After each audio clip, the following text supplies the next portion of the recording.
عليكم ورحمة الله وبركاته. أخيارta dhammaan waa wada salaamantihiin. Labada xabo rootiga waxaa rabaa inaan ku sameeyo nafaqo, rabaa inaan ku subsado oo hadhow kor aan uga shubo nafaqada aan ku sameeyaan rabaa, balse waxaan rabaa inaan meesha oo maaragtay rootiga lagu kululeynayo aan gelinaa. Markuu kululaado asaa isoo tuurayaan, xataa ma ka duminaa. Markuu isoo tuuro oo qaleel oo noqdo waan jajabinaa, halkaasaan ku shiidaa, kana ku shiidaa. Rootiga shiidan anima soo katabsaana u shiidaa, meeshaana ku shiidaa, meeshaas ku shiido waan xeeto bur camal u shiido. Markaas nafaqadaa ku isticmaalaa insha Allah, ila socda. Markaas xaaday waa kana intaan ku shubtay, geedkaan kusoo shubtay oo jeedin hadeertaan waxaa waa shiidaa, waa kana geedka waa ku shiidaa.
marka wax yar oo xawaash iyo waxaasaan ku darsaneynaa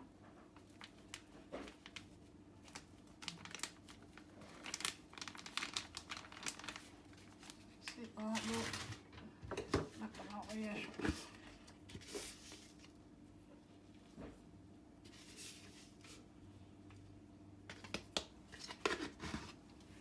marka insha allah waa isku soo qasaa, waa idin tusi doonaa insha allah soo naqdo. ukunta u diyaarsana, ukuntii oo la dhex gelinayo hadda meel kusoo qasaya.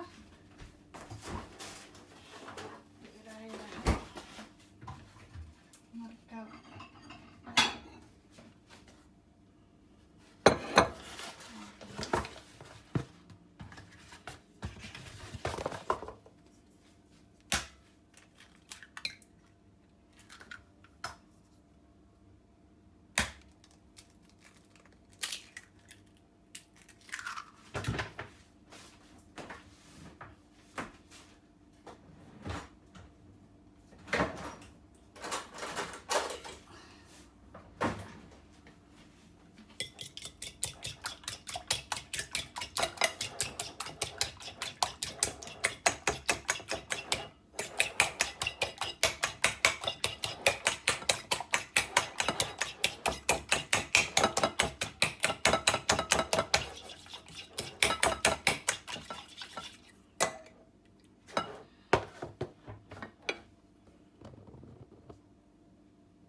marka waa kana meeshaan waxaa igu jira rooti wax yar bur, wax yar saxfaraan aan kor ugu shubay iyo wax yar xawaaji. marka intaas waa isku qasanaa. rootiga shiidnaa waa soo shiitay.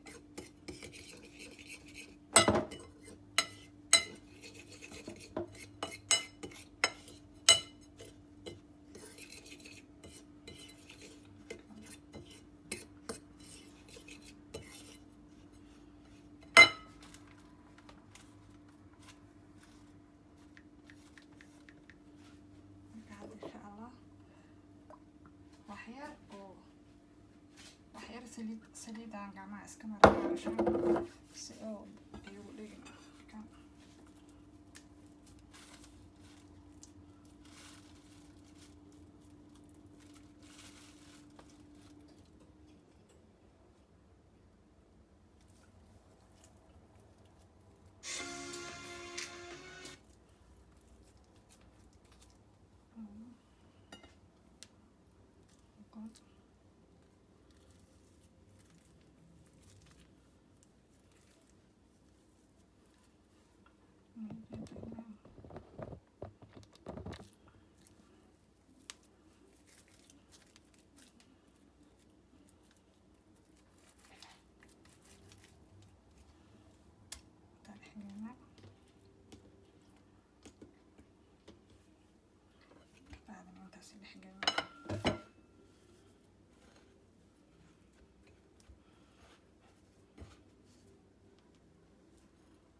saas kusoo baxay insha allah. saasuu kusoo baxay, dhexdiisa macaan, hadhow lagama sheekeyn karo. maasha allah, ciyaalka hadda aaday u jecel yihiin. ciyaalka aaday uga helayaan geedkan. maamaana sameey maalin kasta kanaa rabnaa. nafaqay barteen iyaga hadda maasha allah. halkaas ayaa khiyaaraya markii la duwaayana waa laydin tusaa haduu ilaah yiraahdo haduu allah idmo awooda leh. asxaabey maasha allah nafaqada waa tanaa waa laga soo tuuray saasay noqotay qurux keliya noqotay waa kaasaa marka maasha allah si fudud waqti maba qaadanaysabo 2 daqiiqo waa id dhanba.